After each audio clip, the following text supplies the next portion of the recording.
એક દાયકામાં કોઈ પણ વ્યક્તિનો ચહેરો મહદઅંશે બદલાઈ જાય છે, ત્યારે આવા કેસમાં પોલીસને સફળતા મળી છે અને જૂના સ્કેચના આધારે પોલીસે આખરે હત્યારાને ઝડપી પાડ્યો છે। રાજકોટ ક્રાઇમ બ્રાન્ચને આ સફળતા મળી છે, જેને પનવેલથી આરોપીને દબોચી લીધો છે। પ્રેમ પ્રકરણમાં હત્યા નિપજાવવામાં આવી છે અને હજુ કેટલા ઇસમો ફરાર છે તેને લઈને તપાસ હાથ ધરવામાં આવી છે।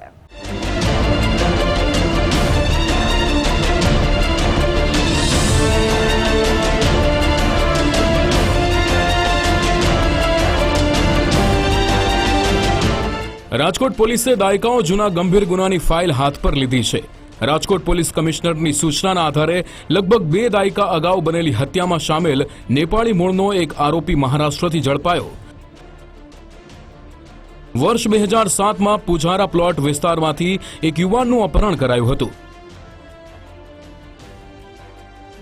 મૃતકના ગળામાં તીક્ષ્ણ હથિયારના ઘા મારીને લાશ ગેસફોર્ડ ટોકીઝ પાસે નાળામાં ફેંકી દેવામાં આવી હતી।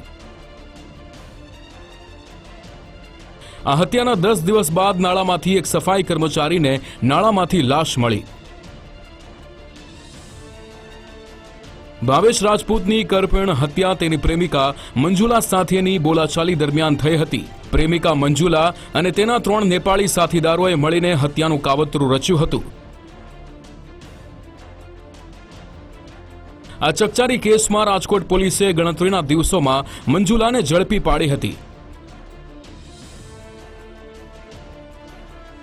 પરંતુ હત્યામાં સામેલ 3 નેપાળી યુવકો પોલીસને હાથ તાળી આપીને નાસી છૂટવામાં સફળ રહ્યા હતા। જે પૈકીનો એક હત્યારો કિશન નેપાળી 19 વર્ષથી ઓળખ છુપાવીને નાસ્તો ફરતો હતો।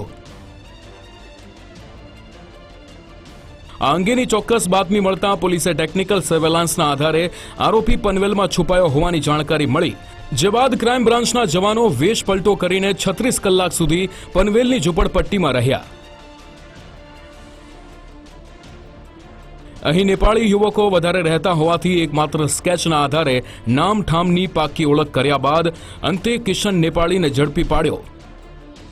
આરોપી પનવેલ મ્યુનિસિપલ કોર્પોરેશનમાં કોન્ટ્રાક્ટ બેઝ પર સફાઈ કર્મચારી તરીકે કામ કરતો હતો। ભક્તિનગર પોલીસ સ્ટેશનના 2007ના એક મર્ડરના ગુનામાં નાસ્તો ફરતો આરોપી હતો કિશન ઉર્ફે કિશના બહાદુર ખોજીરાજ ચૌધરી, જે મૂળ નેપાળનો રહેવાસી હતો। 2007માં એક મર્ડર થયો હતો ભક્તિનગરમાં। એમાં મર્ડર કરીને એ આરોપી તરત જ નેપાળ ભાગી ગયો હતો। એના પછી 19 વર્ષ પછી રાજકોટ શહેર ક્રાઇમ બ્રાન્ચ દ્વારા એને પનવેલ નવી મુંબઈ ખાતેથી અટક કરવામાં આવેલ છે। આ બનાવમાં હકીકત એવી હતી કે 4 આરોપીઓએ મળીને એક ભાવેશભાઈ રાજપૂત નામના વ્યક્તિની, જેની ઉંમર 24 વર્ષ હતી, એને અપહરણ કરી અને એને ગળાના ભાગે તીક્ષ્ણ હથિયારથી ઈજા કરી એને મારીને વોકળામાં નાખી દીધો હતો અને 10 દિવસ પછી એમની બોડી મળી હતી। અને એ ગુનામાં ત્યારથી એ જે આરોપી છે કિશન નાસ્તો કરતો હતો, તો રાજકોટ શહેર ક્રાઇમ બ્રાન્ચ દ્વારા એને 19 વર્ષ પછી અટક કરી અને એના વિરુદ્ધ કાયદેસરની કાર્યવાહી કરવામાં આવી છે। રાજકોટ ક્રાઇમ બ્રાન્ચે મુંબઈમાં વોચ ગોઠવીને 19 વર્ષ બાદ કિશનને દબોચી લીધો। 2007માં ભક્તિનગર પોલીસ સ્ટેશનમાં ભાવેશ રાજપૂતની હત્યાના છેક 19 વર્ષ બાદ એક આરોપી ઝડપાયો, જ્યારે ફરાર અન્ય 2 આરોપીઓ પણ તેના કોન્ટેક્ટમાં હોવાની આશંકા છે। કિશન નેપાળી ફરારી દરમિયાન ક્યાં ક્યાં રોકાયો અને નાસી છૂટવામાં કોણે મદદ કરી તે અંગે પૂછપરછ કરવામાં આવશે। કિશન નેપાળીની સાથે હત્યા કેસમાં સંડોવાયેલા અન્ય 2 આરોપીઓની ભાળ મેળવવાના પ્રયાસ હાથ ધરાશે। મંજુલાબેન નામની એક મહિલા આરોપી હતી, જે મર્ડરના આ ગુનામાં અટક થયેલ હતી।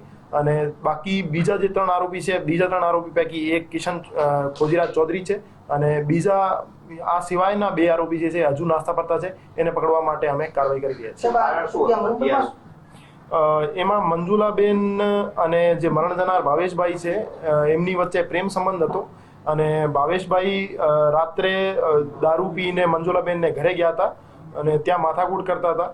તો મંજુલાબેને 3 જે બીજા નેપાળના રહેવાસી આરોપી છે એની સાથે મળીને હત્યાને અંજામ આપ્યો હતો અને 3 જે આરોપીઓ છે એ મરણ જનારને બાઇક ઉપર બેસાડીને લઈ ગયા હતા અપહરણ કરીને, અને પછી ગળાના ભાગે ઈજા કરીને મારી નાખવામાં આવ્યા હતા। ભાવેશ રાજપૂતની હત્યા કેસમાં જે તે સમયે પોલીસે એક સ્કેચ તૈયાર કરાવ્યું હતું। આ ઝડપાયેલા હત્યારા કિશન નેપાળીએ મોબાઈલ ફોન બદલી દીધો હોવાથી ટ્રેક કરવો મુશ્કેલ હતો. અનેક પડકારો વચ્ચે રાજકોટ ક્રાઇમ બ્રાન્ચે લગભગ 2 દાયકા જૂના કેસમાં આરોપીને ઝડપીને મોટી સફળતા મેળવી છે. રાજકોટ પોલીસને મળેલી સફળતાથી વર્ષો જૂના ભાવેશ રાજપૂતના હત્યા કેસમાં હવે ન્યાય મળવાની આશા જાગી છે. કેમેરામેન દેવજી રંગાડિયા સાથે ગૌતમ ભેડા, ગુજરાત ફર્સ્ટ, રાજકોટ.